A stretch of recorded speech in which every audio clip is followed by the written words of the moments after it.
Bismillahirrahmanirrahim. Assalamualaikum warahmatullahi wabarakatuh.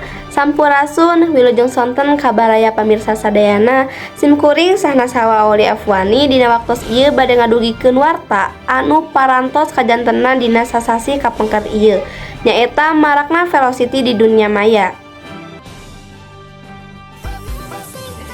Ieu warta ti Kecamatan Pangalengan, Kabupaten Bandung, Provinsi Jawa Barat. Fenomena tren velocity TikTok ieu nyaeta virus nu sesah dikontrol. Seurupina teu saukur budak ngorawae, sanajan kolot ge aya sababaraha. Sejak ngemutan deui, sanajan populer, kedah dielingan yen aya potensi kaburukan tina fenomena joget TikTok velocity eta. Penting pikeun ngajaga keendahan jeung nilai tari budaya Sunda ulah nepi ka dirobah ku tren anu teu marenah.